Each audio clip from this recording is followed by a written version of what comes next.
Hello friend, UPSC ज्ञान channel में आप लोग का स्वागत है।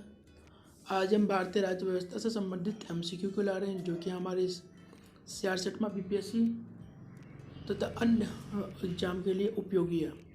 आज हम इसका तीसरा सीरीज लेके आ रहे हैं। ओके फ्रेंड, चलिए एक एक प्रश्न को देखते हैं। हमारा पहला प्रश्न है, संसदात्मक शासन व्यवस्था से संबंधित निम्न में से कौन है? ओके। ए, न्यायपालिका के कार्यपालिका पर नियंत्रण होता है। बी, कार्यपालिका का न्यायपालिका पर नियंत्रण होता है। सी, कार्यपालिका का विधायिका पर नियंत्रण होता है। डी, विधायिका का कार्यपालिका पर नियंत्रण होता है। ई, उपरोक्त में से कोई नहीं, एक से अधिक। देखिए ये ए बी सब सिमिलर लग रहा है आपको। अगर गौर से अगर ना पढ़ा जाए तो आप मिस्टेक करना, इसमें ज़्यादातर तय है कि आप मिस्टेक करोगे ही। ओके भाई, तो यहाँ पे ध्यान देना। सबसे पहले क्या पूछ रहा है, क्वेश्चन पे ध्यान देते हैं। संसदात्मक शासन व्यवस्था मीन्स पार्लियामेंट्री सिस्टम के बारे में पूछ रहा है। ओके, पार्लियामेंट्री एडमिनिस्ट्रेशन सिस्टम जो उसके बारे में पूछ रहा है। अब कौन है यहाँ पे, नहीं की जिक्र नहीं है, तो इसका सही उत्तर क्या होगा? आप देखिए, न्यायपालिका का कार्यपालिका पर नियंत्रण, फिर देखिए उसी को घुमा के न्यायपालिका, कार्यपालिका और विधायिका तक ये ऑप्शन में घुमाया गया है। हमारा इसमें सही ऑप्शन है डी, विधायिका का कार्यपालिका पर नियंत्रण होता है। ओके फ्रेंड, संसदीय व्यवस्था में होता क्या है, इसमें व्यवस्थिका के सदस्य ही कार्यपालिका का गठन करते हैं। ठीक है फ्रेंड, तो साथ ही क्या है, कार्यपालिका व्यवस्थिका के प्रति उत्तरदायी होता है। ओके, साथ ही साथ इस व्यवस्था में क्या है, कार्यपालिका विधायिका द्वारा नियंत्रित भी की जाती है, इसलिए यहाँ पे विधायिका का कार्यपालिका पर नियंत्रण होता है। ये ऑप्शन सही है। ओके, बाकी ये सब ऑप्शन सही नहीं है। हाँ, पर देखने में सिमिलर जरूर है, इसलिए क्वेश्चन को ध्यान से पढ़िएगा। चलिए चलते हैं नेक्स्ट प्रश्न पे। दूसरा प्रश्न हमारा है, निम्न में से कौन सी विशेषता भारतीय राजतंत्र की नहीं है? देखिए पूछ रहा है, निम्न में से कौन सी व्यवस्था भारतीय राजतंत्र की नहीं है? ओके, एक विधि का शासन, बी सत्तावादी सरकार, सी लोकतांत्रिक सरकार, डी एक संविधान सरकार, ई उपरोक्त में से कोई नहीं है, एक से अधिक। देखिए यहाँ पे कौन सा व्यवस्था जो है ना भारतीय राजतंत्र की नहीं है। देखिए हमारे यहाँ जो राजतंत्र नहीं है, लोकतंत्र है। ओके, भारतीय लोकतंत्र की व्यवस्था है, तो हमारे यहाँ कौन सा नहीं है यहाँ पे पूछा, तो विधि का शासन तो है ही, लोकतांत्रिक सरकार तो है ही, एक संविधान सरकार है ही, पर यहाँ पे सत्तावादी सरकार नहीं है। ओके फ्रेंड, देखिए यहाँ पे क्या होता है, हमारा जो संविधान है, हमारा जो शासन प्रणाली, वो तो संविधान के तहत ही संचालन होता है। ओके, यहाँ पे विधि का शासन भी है। यहाँ पे ध्यान दें, यहाँ गणतंत्र है ना कि राजतंत्र, ये भी गौर करने वाली बात है। हम लोग के यहाँ गणतंत्र है ना कि राजतंत्र है, इस वजह से ये सत्ताधारी सरकार ऑप्शन हमारा बी सही ऑप्शन है। ओके फ्रेंड, यह क्या प्रत्येक 5 वर्ष के उपरांत क्या होता है, यहाँ पे हम लोग प्रतिनिधियों का निर्वाचन करते हैं लोकतांत्रिक तरीका से, अगर वो गठन करते हैं। साथ ही उसको जब मन तब तो नहीं हटा सकते हैं, 5 साल के लिए, हर 5वें साल ऑप्शन है हमारे पास उसे बदलने का। ओके, इस वजह से यहाँ पे सत्तावादी सरकार नहीं है, ना वन संगठन सरकार है। हमारा सही ऑप्शन है बी। चलिए नेक्स्ट क्वेश्चन पे चलते हैं। क्वेश्चन नंबर 3, निम्नलिखित में से कौन सुशासन की विशेषता? देखिए आप पूछा सुशासन की विशेषता कौन सा है? ए, जवाबदेही, बी, पारदर्शिता, सी, कानून का नियम, डी, लाल पिताशाही, ई, उपरोक्त में से कोई नहीं, एक से अधिक। देखिए सुशासन मतलब गुड गवर्नेंस का कौन सा एग्जाम्पल? गुड गवर्नेंस में क्या चाहते हैं हम लोग? जवाबदेही होना चाहिए, ओके, रिस्पॉन्सिबिलिटी होना चाहिए ना, और पारदर्शी होना चाहिए, ट्रांसपेरेंसी होना चाहिए। ट्रांसपेरेंसी जितना ज़्यादा रहेगा उतना अच्छा शासन व्यवस्था अच्छा होगा। कानून का नियम, ओके, रूल ऑफ लॉ होना चाहिए। पर जो रेड जो है ना, ये लाल पिताशाही, ये नहीं होना चाहिए। ओके, तो सिर्फ सुशासन की विशेषता में डी नहीं है, और हमें पूछ रहा है क्या कौन सा विशेषता? ए बी सी 3 इसका विशेषता में एक से अधिक, एक से अधिक। इट मीन्स हमारा सही उत्तर है ई हमारा सही उत्तर है। ओके फ्रेंड, चलिए नेक्स्ट क्वेश्चन पे चलते हैं। क्वेश्चन नंबर 4, समाज में समानता के होने का एक निहितार्थ यह है कि उसमें ए, प्रतिस्पर्धा का अभाव है, बी, विशेष अधिकारों का अभाव है, सी, अवरोधों का अभाव है, डी, विचारधाराओं का अभाव है, ई, उपरोक्त में से कोई नहीं है, एक से अधिक। देखिए यहाँ पे पूछ रहा है क्या निहितार्थ क्या है, समाज में समानता से संबंधित यहाँ पूछ रहा है सामाजिक समानता कब होगा, उसका मतलब क्या हुआ। यहाँ का सही उत्तर है समानता का मतलब क्या होता है। देखिए, रंग, नस्ल, जाति, लिंग आदि के आधार पर किसी व्यक्ति के साथ भेदभाव नहीं किया जाए, साथ ही किसी भी व्यक्ति को विशेषाधिकार नहीं दिया जाए।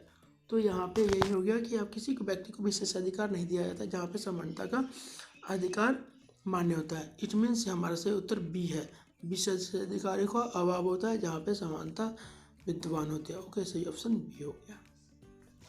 चलिए नेक्स्ट प्रश्न में चलते हैं।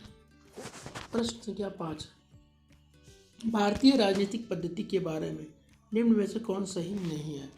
ए संघीय नीति, बी धर्मनिरपेक्ष राज्य, सी संसदीय पद्धति की सरकार, डी राष्ट्रपति पद्धति की सरकार, ई उपरोक्त में से कोई नहीं है, एक से अधिक।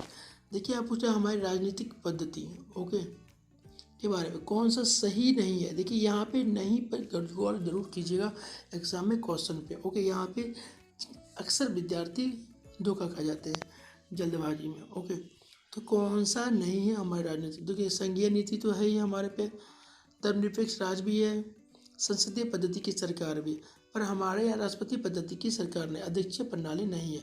तो हमारा सही ऑप्शन हो गया डी। ओके, क्या भारत में संसदीय व्यवस्था की सरकार है, साथ ही यहाँ पे राष्ट्रपति शासन का औपचारिक प्रमुख मात्र है। ओके, भारतीय संविधान क्या करता है, संसदीय लोकतंत्र की व्यवस्था करता है तथा इसमें धर्मनिरपेक्ष राष्ट्र भी है और संघीय प्रणाली को अपनाया गया। ओके, तो ये तीनों सही है पर ये एक गलत है। तो ऑप्शन क्वेश्चन के मुताबिक कौन सा सही नहीं है, तो हमारा ऑप्शन डी सही है। ओके, चलिए नेक्स्ट क्वेश्चन पे चलते हैं। क्वेश्चन नंबर 6, भारतीय संविधान के वृद्ध होने के कारण क्या है। ए, इसमें अनेक संविधान के अनुभव समाविष्ट है, या संघ एवं राज्य सरकारों का संविधान है, या एक बड़े देश के शासन से संबंधित है, इसमें विस्तृत प्रशासकीय प्रावधान है, ई उपरोक्त में से कोई नहीं, एक से अधिक। देखिए यहाँ पे पूछ रहा वृद्ध होने का क्या संविधान, कि हमारा संविधान विश्व में सबसे बड़ा संविधान है, उसका कारण क्या है। इसमें देखिए अनेक संविधानों का अनुभव समाविष्ट, ये सही है। अनेक देशों का संविधान को पढ़ के ही उससे लिया गया है, कुछ संशोधन करके उसमें जोड़ा गया है। तो ये अनुभव जो है वहाँ का एक्सपीरियंस को लिया गया है, ये सही है। संघ एवं राज्यों का सरकार संविधान है, देखिए संघ और राज्यों के लिए एक ही संविधान है, इस वजह से भी ये बड़ा होने का एक कारण है। या एक बड़े देश के शासन से संबंधित है, पता है इंडिया सब बड़ा देश में आता है, एक बड़ा देश है तो उसका शासन प्रणाली के लिए जो नियम बनाया गया तो वो बड़ा होना लाजमी है। ओके, इसमें विस्तृत प्रशासकीय प्रावधान है, ये भी सही है। एडमिनिस्ट्रेशन से संबंधित जो इसमें प्रावधान किए गए वो भी ज़्यादा है, इस वजह से क्या है हमारा संविधान बृहद है। तो ये चारों ऑप्शन सही है, तो चारों तो टिक नहीं मारेंगे, तो ई ऑप्शन में दिया गया ऊपर तुम्हें सुखी या एक से अधिक, तो एक से अधिक इसका ऑप्शन होगा। इट मीन्स में हमारा ऑप्शन ई सही है। ओके, चलिए नेक्स्ट क्वेश्चन पर चलते हैं। क्वेश्चन नंबर 7, भारतीय संघवाद को सरकारी संघवाद किसने कहा है। K C Wheeler, G Austin, sir Ivor Jennings, D Basu, उपरोक्त में से कोई नहीं, एक से अधिक। देखिए यहाँ पूछा जा रहा है भारतीय संघवाद को सरकारी संघवाद। ओके, कोऑपरेटिव फेडरलिज्म कौन कहता है, cooperative. Okay friend, cooperative federalism किसने कहा। ओके फ्रेंड, तो ये कहे थे जी ऑस्टिन। देखिए भारतीय संविधान की प्रकृति संघात्मक है या एकात्मक है, इसके लिए कि क्या तो विधानों में हमेशा मतभेद देखने को मिलता है। जहाँ जी ऑस्टिन जो है इसे सरकारी संघवाद कहते हैं, वहीं केसी व्हीलर अर्धसंघीय कहते हैं। तो यहाँ पे क्या मतभेद है विद्वानों के बीच। ओके, बहुत ज़्यादा है विद्वान है। फ्रेंड, चलिए नेक्स्ट क्वेश्चन पे चलते हैं। हमारा इसका सही उत्तर समझ गया ना, बी होगा, जी ऑस्टिन। ओके, अब चलते हैं हम अपने नेक्स्ट प्रश्न में। प्रश्न 8, क्वेश्चन नंबर 8, कौन एक भारत के संविधान का संघीय लक्षण नहीं है। ए, एकल नागरिकता, बी, स्वतंत्र न्यायपालिका, सी, पूर्ण रूप से लिखित संविधान, डी, केंद्र तथा राज्यों के बीच शक्ति का बंटवारा, ई, उपरोक्त में से कोई नहीं, एक से अधिक। देखिए यहाँ पूछ रहा है भारत के संविधान का संघीय लक्षण कौन नहीं है। यहाँ पे गौर कर, नहीं है संघीय लक्षण कौन नहीं है। देखिए संघीय लक्षण कौन कौन है ये जान लेते हैं। स्वतंत्र न्यायपालिका एकल नागरिकता संघीय लक्षण नहीं है, स्वतंत्र न्यायपालिका लक्षण है, पूर्ण रूप से लिखित संविधान ये भी सही है, केंद्र तथा राज्यों की शक्ति बंटवारा ये भी सही है भारत के संदर्भ में। ओके, तो एकल नागरिकता हमारा गलत आंसर है, यहाँ पे कौन लक्षण नहीं है, तो ऑप्शन ए सही है। ओके, देखिए इसके अलावा हम आपको बता दें, आपको यहाँ पे संज्ञा लक्षण और लेखात्मक लक्षण जो भारतीय संविधान में विद्यमान है वो कौन सा है। संज्ञात्मक शरीर लक्षण के अंतर्गत हमारे हैं लिखित संविधान, कठोर संविधान, केंद्र शक्तियों का वितरण, न्यायपालिका की सर्वोच्चता व स्वतंत्रता, द्विसदनीय विधानमंडल। वहीं एकात्मक में अगर देखें तो एकल नागरिकता, राज्यपालों की राष्ट्रपति के द्वारा नियुक्ति, आपातकाल की उद्घोषणा। ओके फ्रेंड, और साथ ही जो अंतर्राष्ट्रीय समझौता संधि होता है उस पर भी एकात्मक लक्षण देखने को मिलता है। चलिए क्वेश्चन नंबर 9 पे चलते हैं। भारत में राजनीतिक सत्ता का प्रमुख कौन है? ए जनता, बी संविधान, सी संसद, डी राष्ट्रपति, ई उपत में से कोई ना एक से अधिक। देखिए यहाँ राजनीतिक सत्ता का प्रमुख कौन है, यहाँ पूछा तो हमारे यहाँ कौन सा है? हमारे यहाँ राजनीतिक सत्ता का प्रमुख जनता है, तो सही उत्तर ए है। क्यों जनता है? क्योंकि भारत का संविधान आरंभ होता हम भारत के लोग से स्टार्ट ही होता है। साथ ही भारत एक लोकतांत्रिक राज्य है, पता ही है आपको फ्रेंड। और भारत में राज सत्ता जनता में निहित है। जनता को अपने प्रतिनिधि निर्वाचन करने का अधिकार है, जो जनता के स्वामी ना होके सेवक है। ओके ओके फ्रेंड, तो हमारा सही उत्तर ए हो गया। चलते हैं नेक्स्ट क्वेश्चन पे, क्वेश्चन नंबर 10। अध्यक्षात्मक शासन प्रणाली की विशेषता है। ए कार्यकारी का प्रमुख राष्ट्रपति होता है, बी राष्ट्रपति अपने मंत्रिपरिषद का चयन स्वयं करता है, सी राष्ट्रपति व्यवस्थापिका को भंग नहीं कर सकता है, डी सत्ता केंद्रीकृत होती है, ई उपरोक्त में से कोई नहीं एक से अधिक। देखिए यहाँ पे अध्यक्षात्मक शासन प्रणाली पूछा। देखिए इससे पहले इस क्वेश्चन डील करने से पहले हम बता दूँ आपको, क्या हमारा जो नेक्स्ट वीडियो होगा तो हमारे चैनल पे आपको इससे संबंधित जल्द से जल्द आपको वीडियो उपलब्ध कराया जाएगा। ये शासन प्रणाली कितने तरह के शासन प्रणाली है और उस शासन प्रणाली का लक्षण क्या क्या है, किस देश में ये विद्वान है, ये सब आपको डिटेल में पढ़ाया जाएगा। चलिए आते अभी देख लेते हैं अध्यक्षात्मक शासन प्रणाली क्या है प्रेसिडेंशियल सिस्टम। ओके, तो इसका सही उत्तर है, देखिए यहाँ पे क्या है, अध्यक्षात्मक शासन प्रणाली में क्या कार्यकारी का प्रमुख राष्ट्रपति होता है, राष्ट्रपति अपने मंत्रिपरिषद का चयन भी स्वयं करता है, राष्ट्रपति व्यवस्थिका को भंग नहीं कर सकता है, सत्ता केंद्रीकृत होती है। ये चारों का चारों ऑप्शन सही है, इट मीन्स एक से अधिक सही है, तो हमारा सही उत्तर हो गया ई। ओके फ्रेंड, चलिए नेक्स्ट क्वेश्चन में चलते हैं। Question number 11।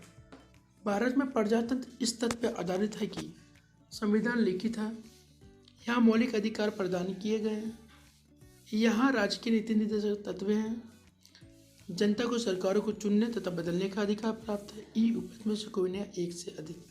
देखिए यहाँ पे प्रजातंत्र इस तत्व किस तत्व पर आधारित है? देखिए प्रजातंत्र लोकतंत्र का परिभाषा ये होता है जनता के द्वारा जनता के लिए। ओके, तो यहाँ पे जनता को सरकार को चुनने तथा बदलने का अधिकार है, तो ऑप्शन डी सही होगा।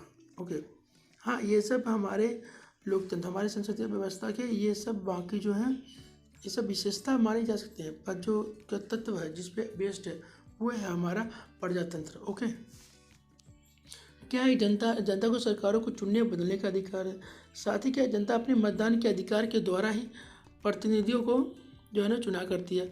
अगर प्रतिनिधि सत्ता संचालन में अगर अयोग्य या कल्याण एवं शासन सत्ता का सही तरीके से नहीं कर पाते हैं तो क्या है कि चुनावों के माध्यम से सत्तारूढ़ दल को पराजित करके किसी और को मौका देने का जनता के पास ताकत है। ओके, तो ये जो है ना ये हमारा सही ऑप्शन डी हो गया। चलिए नेक्स्ट क्वेश्चन पर चलते हैं, क्वेश्चन नंबर 12। भारत एक गणतंत्र है, इसका अर्थ है भारत में वंशानुक्रम शासन नहीं है, बी भारत राज्यों का संघ है, सी सभी मामलों में अंतिम अधिकार जनता के पास है, डी भारत में संसदीय शासन नहीं है, ई उपरोक्त में से कोई नहीं या एक से अधिक।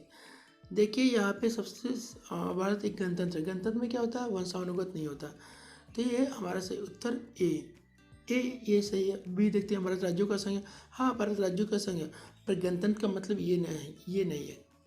सभी मामलों में अंतिम अधिकार जनता के पास है, ये भी सही कथन है भारत के लिए, पर गणतंत्र से संबंधित ये नहीं है। भारत में संसदीय शासन नहीं है, ये गलत है। तो यहाँ पे सही उत्तर हो गया हमारा ए, भारत में वंशाणु का शासन नहीं है। इसमें गणतंत्र गणतंत्र है। गणतंत्र का मतलब ये होता है कि राष्ट्र का प्रधान निर्वाचन हुए, चाहे वो निर्वाचन के माध्यम से तो आएंगे, चाहे वो प्रत्यक्ष हो अप्रत्यक्ष हो, मायने नहीं रखता है। भारत में राष्ट्र का प्रधान अर्थात राष्ट्रपति निर्वाचित होता है। ओके, चलिए नेक्स्ट देखते हैं। Next question 13 number. राष्ट्रपति पद्धति में समस्त कार्यपालिका की शक्तियाँ निहित होती है। ए कैबिनेट में, बी राष्ट्रपति में, सी उच्च सदन में, डी व्यवस्थापिका में, ई उपस्थ में से कोई नहीं, एक से अधिक। देखिए यहाँ पूछा राष्ट्रपति पद्धति, समस्त कार्यपालिका शक्ति निहित होती है, किसमें होती है? देखिए इस शासन पद्धति को अध्यक्षात्मक शासन प्रणाली भी कहते हैं। तो हमारा सही उत्तर है ये, राष्ट्रपति में। राष्ट्रपति में फुल पावर होता है। देखिए इससे पहले वाले क्वेश्चन में हम ये डील कर चुके हैं। ओके फ्रेंड, तो हमारा सही उत्तर हो गया बी। चलिए क्वेश्चन नंबर 14। राज्य और केंद्रीय सरकार को प्राधिकार प्राप्त होता है।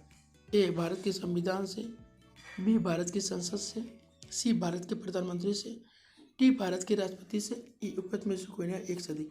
देखिए राज्य और केंद्रीय सरकार को प्राधिकार प्राप्त होता है, कहाँ से प्राप्त होता है? तो भारतीय संविधान से। तो हमारा सही उत्तर ए है, क्योंकि हमारे जो शासन प्रणाली का जो स्रोत है ना, शासन प्रणाली का जो स्रोत है वो संविधान है। ओके फ्रेंड, इस वजह से ये राज्य और केंद्रीय सरकार का प्राधिकार होता है भारत के संविधान। तो सही उत्तर ए होगी। चलिए नेक्स्ट क्वेश्चन में चलते हैं। Question number 15। भारतीय संविधान कैसा है? ए कठोर है, बी लचीला है, सी ना ही कठोर ना ही लचीला है, डी अंशतः कठोर व अंशतः लचीला है, ई उपस्थ में से कोई ना, एक से अधिक। देखिए भारतीय संविधान कठोर तो है ही नहीं, क्योंकि इसमें संशोधन किया जा सकता है। ओके, लचीला भी नहीं है, ना कठोर है ना लचीला, ना ही कठोर ना ही लचीला, ये भी नहीं। अंश कठोर अंश लचीला, ये सही ऑप्शन है। क्यों सही ऑप्शन है हमारा? ऑप्शन डी, क्योंकि देखिए यहाँ पे क्या इसलिए कभी कभी क्या होता है, संशोधन सामान्य बहुमत के द्वारा भी संशोधन करके संविधान में संशोधन किया जा सकता है, पर कुछ विशेष परिस्थितियों में आधे राज्यों का जो होता है अनुमति भी होना चाहिए, साथ ही पूर्ण बहुमत की आवश्यकता पड़ती है। ओके, ये विशेष अनुच्छेद 368 में संविधान संशोधन का प्रावधान जब देखेंगे तो वहाँ पे आपको स्पष्ट दिख जाएगा कि हमारा संविधान जो है ना अंशतः कठोर है। ये नहीं कि कठोर है ही ना लचीला है, कठोर भी है और लचीला भी है, दोनों का ही जो विशेषता देखने को मिलता है। इस वजह से हमारा सही उत्तर है डी। ओके, चलिए देखिए ये तो आज का सीरीज खत्म हो गया। इसके अलावा हमारे चैनल पे Indian economy basics, Indian polity basic revision, political जो रिवीजन चलाया जा रहा है, हिस्ट्री रिवीजन चलाया जा रहा है, history optional UPSC BPSC other के लिए चलाया जा रहा है, डेली करंट अफेयर प्रोग्राम चलाया जा रहा है, डेली एमसीक्यू प्रोग्राम चलाया जा रहा है। ओके, साथ ही साथ जो करंट अफेयर जो है ना, ये हमारे बिहार से भी संबंधित करंट अफेयर से रिलेटेड एमसीक्यू को भी चलाया जा रहा है। Okay friend, thanks for watching